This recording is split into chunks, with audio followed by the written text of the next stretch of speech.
मीरा भाईंदर महानगरपालिकेच्या अंतर्गत अनेक विषय आहेत. आज महत्त्वाचा विषय होता. तो विषय असा होता की आजही शाळा चालू होऊन जवळजवळ 2 महिने होत आले, 1.5 महिना होत आला, परंतु विद्यार्थ्यांना गणवेश, वह्या, पुस्तकं आणि शाळेच्या वस्तू आहेत त्यांचा पुरवठा पूर्णपणे झालेला नाही आहे. अजूनही 50% मुलांना गणवेश मिळालेले नाही आहेत, वह्या पुस्तकं मिळालेले नाही आहेत. आणि जर 1-1.25 महिना होत आला आणि जर अजूनही वह्या पुस्तकं मिळणार नसतील तर मग मुलं अभ्यास कशी करणार? तर या संदर्भात आम्ही आयुक्तांची आज तो एक विषय होता, त्या विषयात आम्ही आयुक्तांशी बोललो.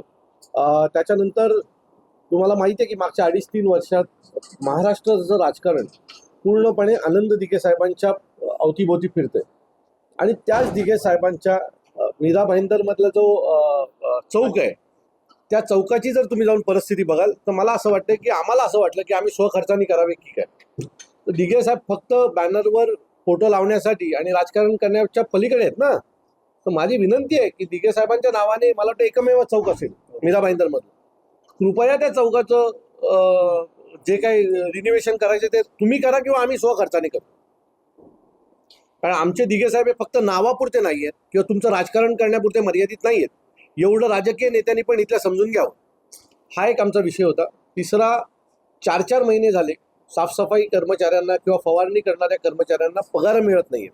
मला असं वाटतं की जे शहरातला कचरा उचलतात, शहरातली घाण साफ करतात आणि ही काही सगळी साफसफाई करणारी गरीब लोक आहेत, यांना जर 4-4 महिने जर त्यांचा पगार मिळणार नसेल तर मला असं वाटतं की त्यांनी त्यांची घरं चालवायची कशी?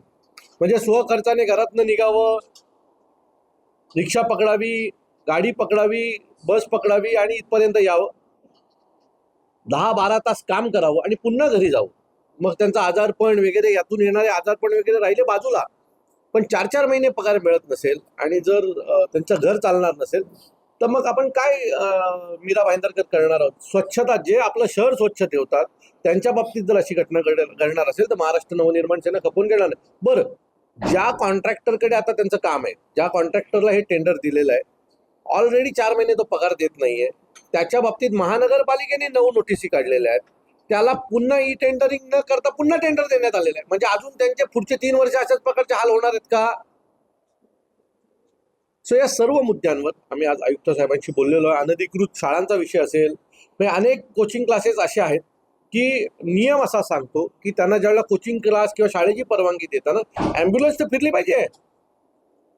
अनेक हॉस्पिटल आहेत, ॲम्ब्युलन्स फिरायलाच जागा नाहीये, पण अनधिकृतरित्या तुम्ही यांना अधिकृतची परवानगी देऊ कशी शकता? खड्डे, पाणी, रस्ते हा विषय आहेत मीरा भाईंदर मधला, पण आज आम्ही काही ठराविक मूळ मुद्दे घेतले ज्यांच्याने उद्या जीवितहानी होऊ शकते किंवा कोणाला तरी नुकसान होऊ शकतं, अशाच मुद्द्यावर आज आम्ही बोलतोय. तर ते मुद्दे एवढे आहेत की त्याच्यावर डिस्कस करता करता आयुक्त उठले आणि मला असं वाटतं या सर्व मुद्द्यांवर आयुक्तांनी आज आम्हाला शब्द दिलेला आहे की मी ही सगळ्या मुद्द्यांवर काम करीन. अनधिकृत शाळेच्या बाबतीत उद्या यादी जाहीर करणार आहे असं त्यांनी मला सांगितलेलं आहे.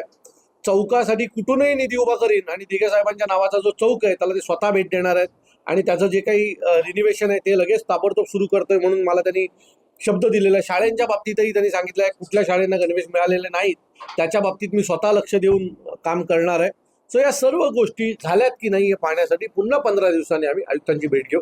पण त्या दिवशी जर झाले नाही तर मात्र महाराष्ट्र नवनिर्माण सेनेच्या रागाला आयुक्तांना सामोरे जावं लागेल. सर, मीरा भाईंदर शहरामध्ये फार मोठे 2 प्रश्न आहेत. एक वृक्ष प्राधिकरण विभागाचा आहे. या मीरा भाईंदरमध्ये 5 दिवसाच्या पावसामध्ये 50 पेक्षा 70 झाडं पडलेली आहे. वृक्ष प्राधिकरणाकडे अजूनही तक्ता नाही किंवा माहिती नाही की या शहरामध्ये जुनं झाडे किती आहेत आणि काय. दुसरी गोष्ट, काल रात्रीची एक घटना आहे. आपले जे गटारावरती झाकणं बसवायचं टेंडर निघालेलं आहे. एक टेंडर म्हणजे गटार असं ओपन होतं, त्याच्यामध्ये काल म्हैस पडलेली 4 तास रेस्क्यू त्याच्यामध्ये घेतलेलं आहे आणि त्याच्या बाजूला तपोवन शाळा आहे. एवढं खोल आहे की उद्या शाळेचा पण विद्यार्थी गेला तर फार मोठी घटना घडली असते. त्याचंही गांभीर्य या लोकांना नाही. त्याबद्दल काय सांगितलं? अरे मेलेली मुंबई, प्रेत आहेत सगळी, हे अधिकारी वर्ग आहेत नाही, सगळी प्रेत आहेत. यांना काही माणसाची घेणं देणं नाही. मुंबईला ज्या वेळेला एक मुलगा हा नाळ्यात पडून गेला त्यावेळेला तिथले भाजपचे अध्यक्ष हसत होते. ह्याच्यापेक्षा महाराष्ट्राचं दुर्दैव काय असेल? इथे तर म्हैस पडली आहे. म्हणजे प्राण्यांच्या बाबतीत यांना काही घेणं देणं नाहीये. माणसं मेली तरी यांना काही वाटत नाही, तर एक म्हैस पडल्यावर यांना काय वाटणार आहे हो? खरं एक दिवस एखाद्या अधिकाऱ्याला धक्का मारून बघा गटारात काय होतं, त्याशिवाय त्यांना माणसांची आणि प्राण्यांची काय दुरावस्था होते अशा घटनेमध्ये हे कळणार नाही. सर एक सर काय म्हणणार आपण नेमकं या पद्धतीने तिथे सरेंडर झालेले सत्ताधाऱ्यांसमोर ते सत्ताधारी शिवसेनेचंही ऐकत नाही तर आपलं काय ऐकणार आहेत का आणि जे मागणी आपण मान्य करणार आहे का ते आपली मागणी नाही. बरं, ते कुठे सिलेंडर झाले त्याची मला घेणं देणं नाही, पण आमच्या समोर सिलेंडर व्हावंच लागेल. हां, आणि मी म्हटलं ना तुमच्या वाक्याचं माझं उत्तर तुम्ही मला वाटतं थोडं लेट ऐकता. मी आधीच सांगितलं 15 दिवसांनी मी पुन्हा येणार आहे आणि नाही तर त्यांना आमच्या रागाला सामोरे जावं लागणार आहे.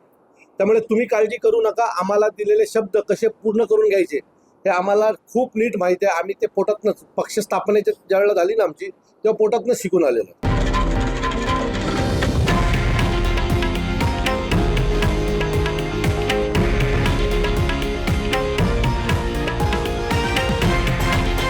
हे आहे देशातील नंबर 1 न्यूज नेटवर्क आणि आपण पाहत आहात TV9 मराठी, एकमेव.